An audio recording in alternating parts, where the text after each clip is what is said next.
So what do you think about the study of H.R. 40? You know what I mean? Because, I mean, that study is the reparations bill. Yeah, it's the reparations bill that's supposed to see and determine, you know, who gets reparations and how much reparations. Well, let's take it a step further. The state of California legislature just approved in the past few days a bill that will give each African American in the state of California $233,000 as a reparations payment. I think that's some bullshit. I think Gavin Newsom is just doing that because reparations is going to be the buzzword for 2024 to get black people energized. It is, and it's also a trap. Now, first of all, the reparations movement comes out of the Pan-Africanist movement. We gave birth to reparations. It's not anything new. That's our thing, although it's for the whole people. A cash payout for reparations is a trap.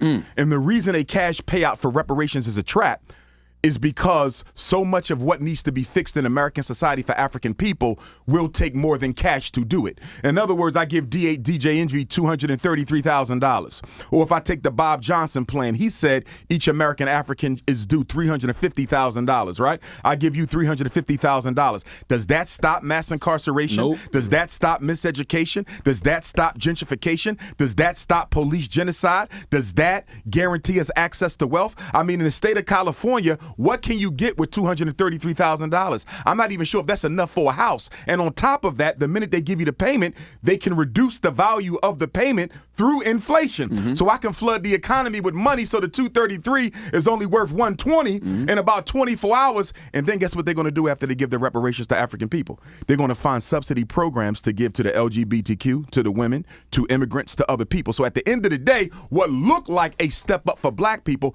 would be a step back. If I was in charge of the reparations conversation, number one, control of all black music must only be done through the black community. No non-African can control our music. Prince, Michael Jackson, Whitney Houston, Biggie, Tupac, if the publishing, if the marketing, if the promotion, if the recording is not controlled by black people, that has to change. We own our own music.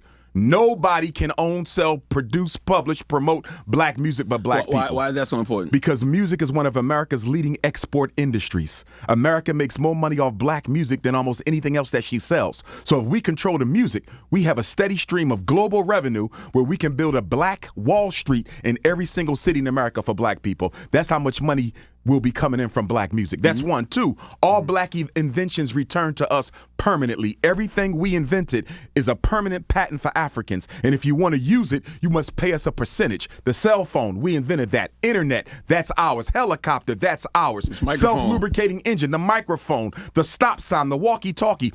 Why are those lights on right now? Because a black man named Lewis Latimer wrote a textbook that taught China, the UK, Canada, and America how to light up a whole city at night. Without Lewis Latimer, you don't get street lights at night. You don't get constant illumination anywhere in the world. So guess what? Anybody running lights, you paying black people. Take back ownership of our music. Take back ownership of our inventions. Next on the list is all the confiscated lands.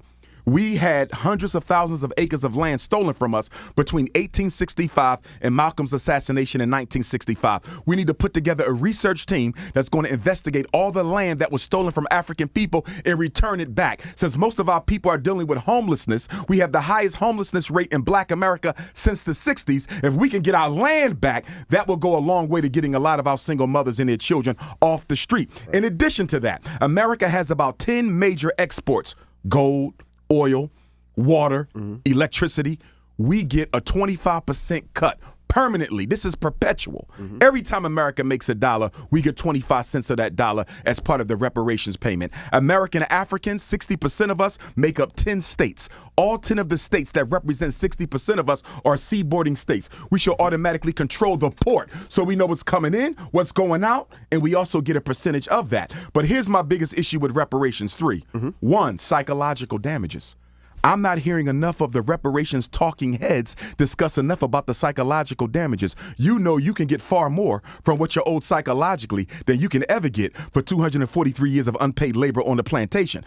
The psychological damage is what what affects us the most. Every time you see a black man with a white woman, that's psychological damage. Every time you see a black woman with a blind wig on her head, that's psychological damage. Every time you see a little black boy or girl playing with a white doll instead of a black doll, that's psychological damage. When you see a black man take the life of another black man, that's psychological damage. America owes us more for the psychological Holocaust than she can ever owe for the labor. So we need to talk more about that. In addition to that, I don't hear nobody talking about the role the Arabs played in the transatlantic slave trade. I don't hear anybody talking about the role that the European Jews played in the slave trade. I don't hear nobody talk about the role that the Catholic Church played in the slave trade. If we're going to talk about reparations, bring every group that was responsible, those who financed the slave ships. That'd be Nigerians too, though.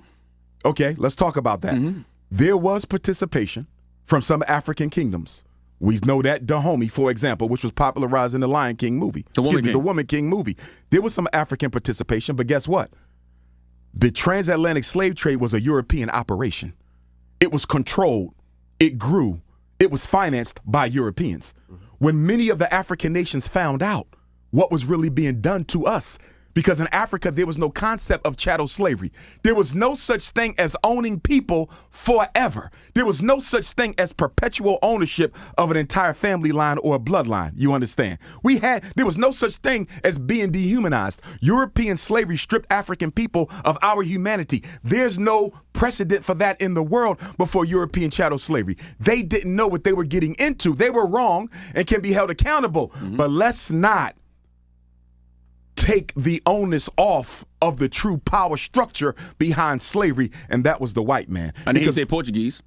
Oh, Portuguese was in it. The Dutch was in it. The Italians was in it. The Germans was in it. Who didn't have a hand either in slavery outright or colonization that came after it? And when you factor in colonization with slavery, you can't possibly blame an African nation for that because they suffered during colonization as much as we did in slavery. So I reject any proposal that wants to make African people more liable for slavery than the white people who owned, controlled, expanded, and benefited. Oh, I agree with that. Yeah, they're definitely not more liable. It's just like you said, everybody. Nor are they equally liable. Are equally. Everybody needs to be at the table. Absolutely, yeah. But Africa don't owe us reparations. They owe us as a people internal reparations, just like we owe ourselves as a people internal reparations. Here's what I want to say. We are entitled to reparations. We will get it. But let us be clear something. Money isn't going to fix many of the problems that we have. Money isn't going to stop the back and forth accusations and tearing down that's going on all over the internet between black men and black women. Money not going to stop that. Money ain't going to make the black man love the white woman anymore. You understand me? Money is not going to remove the self-hatred complex that so many African people have within us. There's so much that we have to do on our own that money cannot buy. So anybody who thinks that money is going to reverse the psychological Holocaust is insane. It does has its place, but it is not a panacea for all of our problems. And I am of the opinion that if you don't change the way we think before we get reparations, if you don't build an infrastructure for African people before we get reparations, you change nothing else about African people.